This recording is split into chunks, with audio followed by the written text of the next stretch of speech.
di Paris, di Inggris atau Tokyo. Menipis, terguling-guling, adikku cantik, pikir congkai tang manis, tegas sulabis, cinta di playlist. Kau tahu aman saja kakak yang tangkis, aman saja mau ngapain. Assalamualaikum warahmatullahi wabarakatuh. Perkenalkan, nama saya Sirhana Alindra Ismail Utang. Saya dari Politeknik Negeri Sriwijaya, dari jurusan Teknik Elektro, Prodi D4 Teknik Telekomunikasi. Di video kali ini saya akan merangkum materi tentang K3. Oke, baiklah, untuk materi pertama yaitu tentang keselamatan kesehatan kerja atau K3. Seperangkat sistem dan kebijakan yang bertujuan untuk menjamin lingkungan kerja agar tetap aman dari kecelakaan, penyakit akibat kerja, dan risiko lainnya. K3 tidak hanya melibatkan peraturan dan prosedur yang harus diikuti, tetapi juga partisipasi aktif dari seluruh pekerja dan manajemen dalam menciptakan budaya kerja yang aman dan sehat. Adapun tujuan dari K3 yaitu yang pertama, mencegah kecelakaan kerja, yang kedua, meningkatkan produktivitas kerja, yang ketiga, mengurangi risiko cedera dan kematian, yang keempat, menjaga aset perusahaan. Untuk materi yang kedua yaitu tentang LOTO. LOTO itu apa sih? LOTO adalah teknik yang digunakan untuk mencegah energi terlepas yang membahayakan pada proses perbaikan peralatan.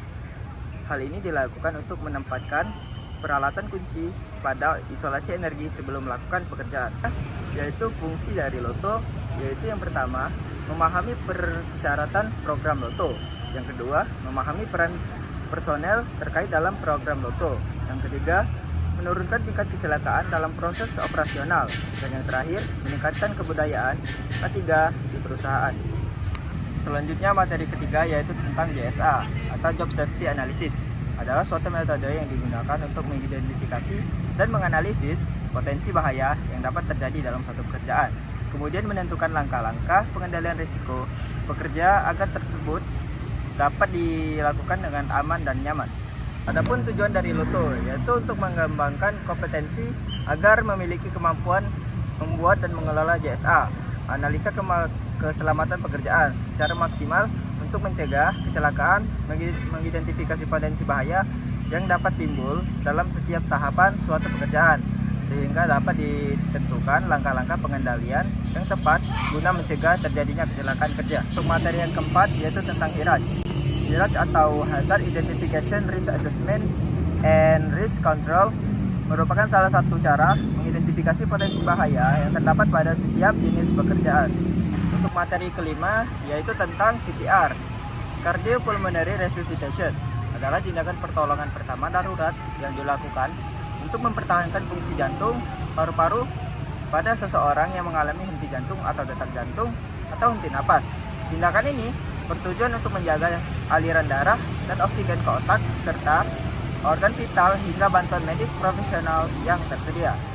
Adapun tanda-tanda korban yang membutuhkan CPR. Yang pertama yaitu tidak sadar atau korban tidak merespons saat dipanggil ataupun ditepuk. Yang kedua, tidak bernapas atau tidak abnormal. Yang ketiga, tidak ada denyut nadi. Yang keempat, warna kulit tidak normal atau pucat atau kebiruan.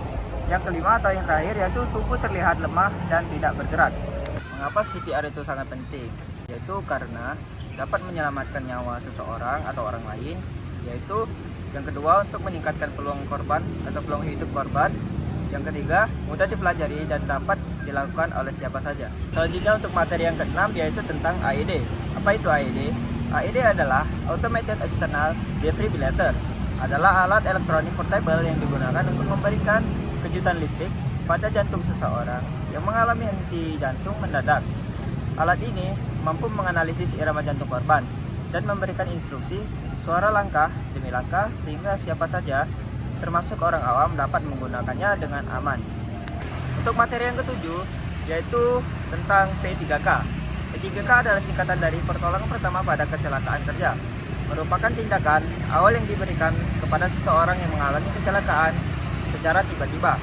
Sebelum mendapatkan penanganan medis lebih lanjut dari tenaga kesehatan, tujuan P3K adalah untuk mencegah kondisi korban menjadi lebih parah, mengurangi risiko rasa sakit, serta menyelamatkan nyawa dengan penanganan cepat dan tepat, menggunakan peralatan dan prosedur sederhana sesuai standar keselamatan. Selanjutnya selanjutnya untuk materi yang ke-8 yaitu tentang fire safety and firefighting, yaitu upaya yang terpadu dalam melindungi manusia, bangunan, dan lingkungan dari berbahaya kebakaran.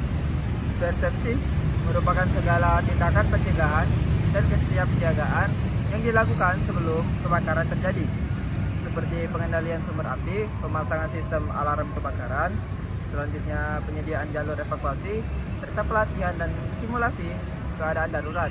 Sementara itu, firefighting adalah tindakan penanggulangan aktif yang dilakukan saat kebakaran sudah terjadi. Materi yang terakhir yaitu tentang B3.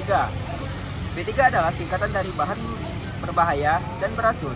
Untuk membedakan antara bahan kimia berbahaya dengan bahan kimia yang tidak berbahaya, yaitu diperlukan suatu simbol khusus yang bersifat universal. Inilah yang mendasari dibuatnya suatu peraturan tentang simbol bahan kimia berbahaya. Melalui peraturan tersebut, dibuatlah suatu simbol-simbol yang menandakan sifat berbahaya dari suatu bahan kimia. Sekian penjelasan materi yang mencakup tentang ketiga dari saya akhiri. Wassalamualaikum warahmatullahi wabarakatuh.